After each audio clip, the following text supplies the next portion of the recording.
Vážení priatelia, vážená verejnosť, dovoľte, aby som sa vyjadril k klamstvám, ktoré počujem počas týchto pár dní, hlavne aktérom, Polákovcom, pacientom z Oľana, ktorí rozprávajú o tom, ako zachránili 80 miliónov.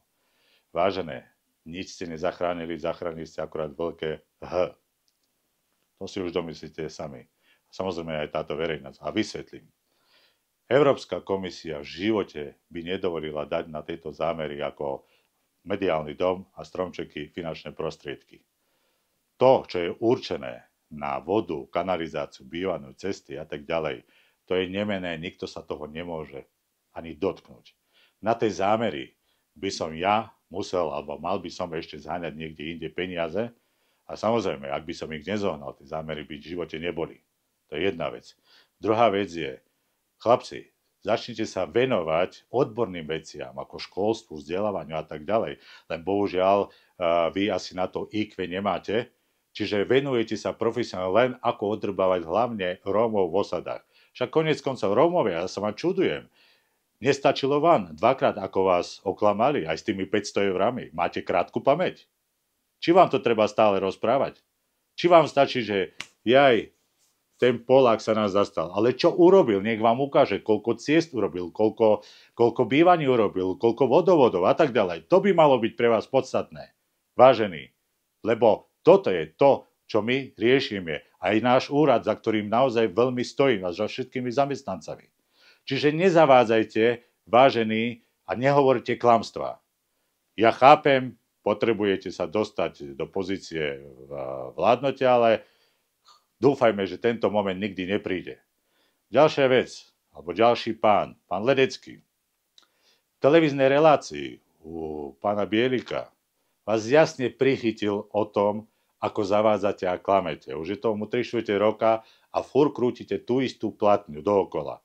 Áno, však dobre sa to počúva, však národ stačí počuť a národ, samozrejme, by mal mať aj dôkazy, že či sme reálne chytili a dali peniaze na mediálny dom a na stromčeky. A také dôkazy neexistujú. Nakoniec, pán Zdechovský, vy ste nedávno pri jednom rozhovore s Dorotkou Novotovou rozprávali, ako som sedel s vami a som vám len trepal o tom, že ako chcem sadiť stromčeky. A hovorili ste o tom, že je dôkaz, že je záznam. Ja by som bol rád, aby ste ho pustili, ale celý, nezostrihaný. Potom národ bude vidieť, ako ste klamár. Klamár a okrem toho ešte zákerný klamár. Vážení, vy sa spamätajte. Hovorím, ja sa nečudujem, že asi vás v tom Európarlamente nemusia.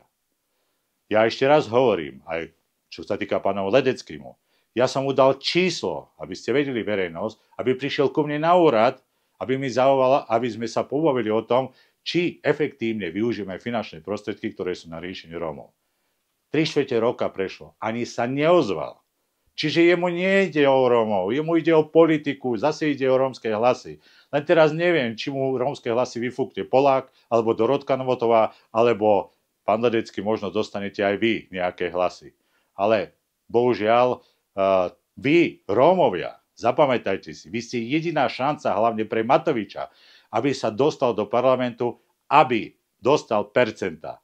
Čiže pozývam všetkých aktérov, Polákovcov, Ledeckého, aj Zdechovského, príďte na úrad. Urobíme stretnutie, aby ste videli, či efektívne využívame peniaze, aby ste videli, či sme vyčlenili cen na mediálny dom aj na tie stromčeky. A okrem toho stromčeky, nejde o stromčeky, vážení. Zavádzate, vytrávate z kontextu. Ide o odstránenie nelegálnych skládok, lebo tých skládok máme veľa. V Jasove sme investovali už milióny, aby sme to odstránili a ešte sme to neodstránili. Čiže potom, keď odstránime, idú oddychové zóny pre deti s matkami. Prečo chceme odstrániť? Aby neboli infekčné choroby, aby sa nám nešírili, aby sme chránili zdravie Rómov, ale aj nerómov. A oddychové zóny, deti sa nám hrajú na cestách, potom sa čudujeme, že sú tragédie. Toto je podľa vás zbytočný projekt? No tak potom, vážený, aj zdravie je dôležité, lebo my máme jedny z priorít chrániť aj zdravie Rómov. Takže ešte raz vás pozývam, ale budete musieť povedať národu, či to je pravda alebo nie. Ale predpokladám, že nikto nepríde, lebo na to nemáte gule, vážený. Ešte raz, budem sa k tomu ešte podrobnejšie venovať a čakajte na ďalšie videá.